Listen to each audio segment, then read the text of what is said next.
Hello, my name is Bobby Dillard, a student in Mr. Clay's WRD110 class. Today I'll be discussing with and interviewing a couple of my fellow peers over the subject of the Wildcat statue, also known as Bowman. You can find Bowman located in the very center of this area. This statue depicts a large bronze wildcat that is walking across a log. Surrounding this wildcat are rocks that are randomly located. On the outskirts of these rocks lies a short stone wall, a location where you can find students hanging out during the day. This statue is a very bright and enjoyable location to be, the perfect spot for a student to stop by and catch their breath in between classes. Students are typically sitting on top of one of the stone walls, either having a conversation with a friend, reviewing last-minute materials for class, or just sitting and enjoying the day. This creates a happy and welcoming environment for all students at the university. During the daytime, this location can be described as very populated, as students pass it by on the way to class and other locations on campus. However, during the night, the statue can be found standing alone. Students are in for the night and classes have ended. For some students, this location is rarely visited. Maybe they've only been there a few times, such as my first interviewee, Parker Shellhaus. So, Parker, how often do you visit this particular location?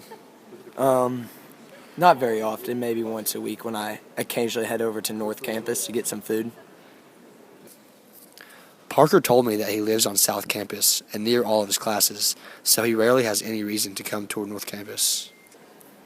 For people like myself who live on North Campus, this statue is passed on a daily basis. One of those students is Noah Lyons. So Noah, how often do you pass this location? Well, Bobby, I pass this location almost about every day. I live in Holmes Hall, also known as Limestone 1. So I'm passing this statue constantly when I'm going to the gym, when I'm going to class, or I'm grabbing a bite to eat, Yeah. Regardless of their location of residency, these students both claim to know about the statue. So would you mind doing a quick activity with me? Oh, I'd love to. All right, I want you to turn around for just a second, away from the statue. Now, describe the statue and the area around it for me. Well, there's obviously the beautiful statue of Bowman standing on a log. There's a few rocks around it, and there's a little stone wall for a pathway for people. It's very nice. It's high quality. I got you. Well, that's pretty good for not living over here. Yeah. I went on to ask the North Campus resident to do the same.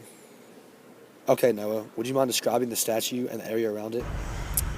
Well, the statue is obviously a cat. It's standing on a log. There's some rocks and stuff, two pathways. There's a Singletary Center, some trees, the pathway to Bowman's Den, obviously named after the statue. And then we actually have some construction right here of the new student center coming up. People walking around. Looks like a quite traveled path for some North Campus people. As you can see, Noah, the North Campus resident, knew a little bit more about the area and what is going on around it. You can see that both students mentioned multiple parts of the statue, only they each forgot one part, the bricks. On the ground around the statue are bricks engraved with the names of alumni and messages they left behind. After all, this location is called Alumni Plaza. All alumni of the university have an opportunity to have their names or a special message engraved on one of these bricks. That is, for a special cost. Leaving your name or message behind costs anywhere from $160 to $305. So let me ask you, did you even notice the bricks with the alumni's name? No, what bricks? That's about what I was expecting. I noticed you didn't mention anything about the bricks that surrounded the statue.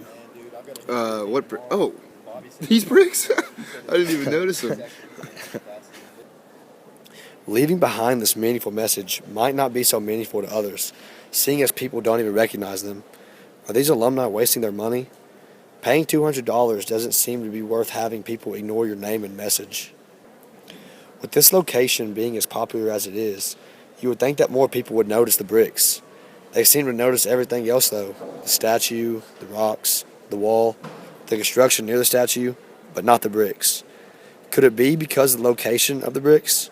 I asked Parker and Noah the reason they thought that the bricks go unnoticed.